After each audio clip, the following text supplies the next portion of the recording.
बातमी आपल्या हक्काची। ठाणे जिल्ह्यातील व आपल्या परिसरातील सर्व ताज्या घडामोडी पाहण्यासाठी शहापूर नववाहिनी न्यूज चॅनेलला सबस्क्राइब करा, लाईक करा आणि शेअर करा। मुख्य संपादक निलेश विशे। दादा विखंडे उपसभापती माझ्या खांद्यावर काम करतात की माझ्या सोबत आहेत। तसेच दुसरे सहकारी सावंत साहेब आहेत आणि विरोधी पक्षात राहून खरी बाजू मांडणारे आणि प्रत्येक वेळेला आम्हाला सहकार्य करणारे धानके साहेब यांची आम्हाला नेहमीच मोलाची भूमिका बजावली, त्यांनी नेहमीच सहकार्य केले, त्यांचेही आभार व्यक्त करतो। तसेच सचिव साहेब आहेत आमचे, त्यांनी सुद्धा चांगल्या प्रकारे काम केलं आणि आपण सर्वजण इथे आलात त्याबद्दल परत एकदा धन्यवाद मानतो। आमच्या विनंतीला मान देऊन काही कालावधीमध्येच आपण या पत्रकार परिषदेसाठी सर्व पत्रकार बंधू उपस्थित राहिले, त्याबद्दल मी आपलं मनापासून स्वागत आणि आभार देखील मानतो।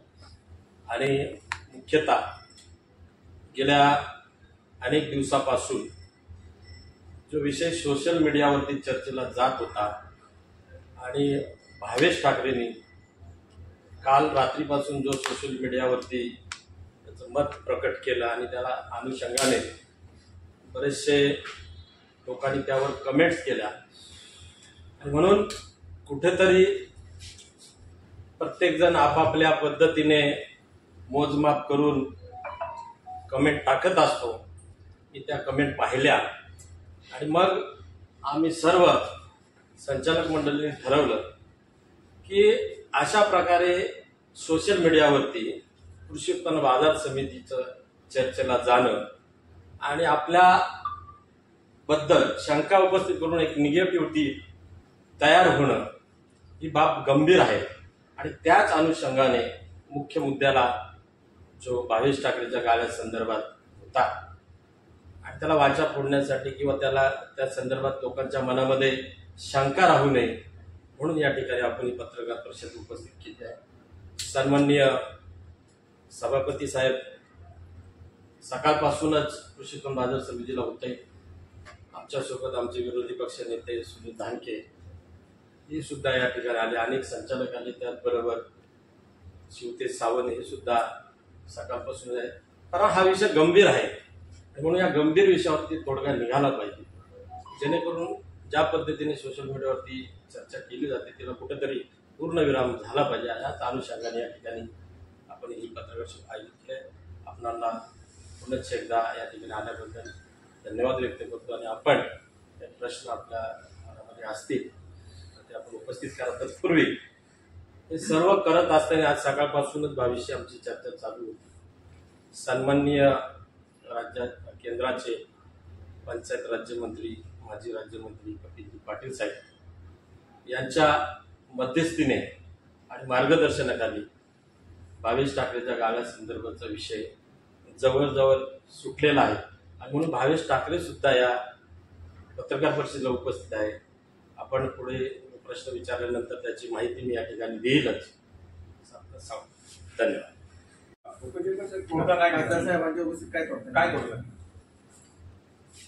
खरं तर गेल्या 8-10 महिन्यापासून भावेश ठाकरेंनी जो मुद्दा उपस्थित केला होता, मी ज्या गाळ्यामध्ये माझा व्यवसाय करतो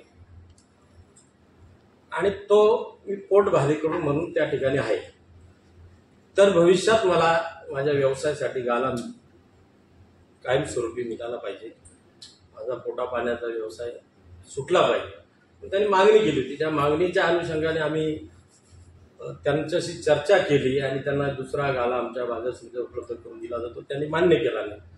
त्यानंतर त्यांना आपण दुसऱ्याकडे चांगल्या ठिकाणी जागा देखील उपलब्ध करून संचालक मंडळाच्या बॉडीची संमती घेऊन आणि तसं त्यांचं पुनर्वसन करणार होतं। सगळ्या बाबी आम्ही करत असताना त्याच्या मनामध्ये किंतु परंतु होतं, म्हणून ते खासदार साहेबांच्याकडे माजी केंद्रीय मंत्री यांच्याकडे गेले, त्यांनी आम्हाला बोलून घेतलं आणि म्हणून त्यांनी जे मार्गदर्शन केलं त्यांच्या आणि आमच्यामध्ये जी चर्चा झाली ते आम्ही संदर्भ सांगितला आणि त्यांनी सांगितलं त्याचं व्यवस्थापन करा म्हणून आम्ही पुढील काळामध्ये जागा उपलब्ध करून त्या ठिकाणी गाळ्याची निर्मिती करून त्याचं व्यवस्थापन करू. अर्थात ती बाब आमच्या मासिक मीटिंगमध्ये सगळ्यांच्या संमतीने करू असं या ठिकाणी आपण सांगू. अशा प्रकारची चर्चा त्या ठिकाणी झाली. आता जो सध्याचा गाला आहे त्यामध्ये भावेश ठाकरेचं जे दुकान आहे तो गाला त्याला देण्यात येणार आहे का? सध्याचा गाला जो भावेश ठाकरे त्या ठिकाणी व्यवसाय करतोय तो गाळा त्याला देण्यात येणार नसून दुसऱ्या ठिकाणी त्याला गाळा उभारणी करून त्या ठिकाणी देण्यात येईल, जेणेकरून म्हणजे त्याचं दुकान चालेल अशा ठिकाणी त्याचं गाळा. दुसऱ्या गाण्याची निर्मिती होत नाही तोपर्यंत त्यांनी त्याचा व्यवसाय कुठे करायचा? जोपर्यंत दुसरा गाळा आम्ही बनवत नाही किंवा तयार होत नाही तोपर्यंत त्याला आपण ज्या गाळ्यामध्ये तो व्यवसाय करतोय सध्या स्थिती तो गाळ्यामध्ये त्याला व्यवसाय करण्याची आपण मुभा दिली. पण त्यांनी हे मान्य केले का? हो, 100% आपण त्यांच्याकडूनच ते आता ऐकणार आहोत. चेअरमन साहेब, मासिक सभेमध्ये हा विषय जर आला तर सर्वानुमते सहमती होईल का? कारण विरोधी पक्ष नेते सुद्धा समोर आहेत. तशी बऱ्यापैकी आमची चर्चा झालेली आहे. सर्व संचालकांना विश्वासात घेऊन आणि भावेश ठाकरेचा विषय मार्गी लावायचा त्यासाठी या संदर्भात चर्चा झाली.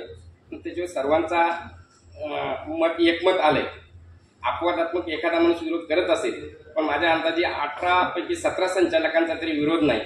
तर त्यांचाही विषय मार्गी लागला पाहिजे आणि शहांचाही विषय मार्गी लागला पाहिजे अशा पद्धतीने आम्ही भूमिका घेतलेली आहे.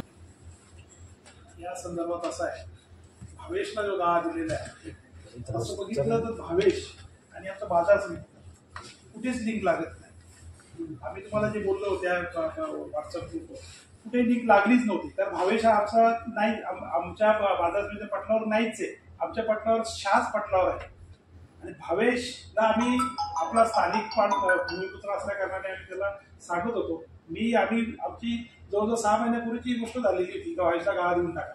पण भावेशला ज्या ज्या ठिकाणी गाळा द्यायचा आम्ही त्याच्यानंतर 4थ्या नंबरचा गाळा देत होतो. भावेशने तो नाकारला. त्याच्यानंतर परत आता पुन्हा सभापती उपसभापती त्याची कुठे व्यवस्था करायला तो गाळा नाकारला म्हणून त्या सांगितलं स्पेशल आपण कुठे काहीतरी त्याच्यासाठी करू. तरी पण त्याने ते नाकारलं. असं जर सगळं नाकारलं असतं आता उद्या जर कोणी येईल आपला भूमिपुत्र येईल आणि बोलेल हा गाळा मलाच पाहिजे तिथे कसं शक्य आहे? आपण असे पद्धतीने करतो का आम्ही का आज जरी उद्या जरी सभापती एखादा गुन्हा दाखल झाला तो एकटा सभापतीवर गुन्हा दाखल होणार नाही, तो 18 जणांच्यावर गुन्हा दाखल होणार आहे. आमच्यातला एखादा संचालक उठून काहीतरी बोलतो कुठेतरी काहीतरी करतो तर त्याला त्यांनी समजावं त्याच्यावरही गुन्हा दाखल होणार आहे.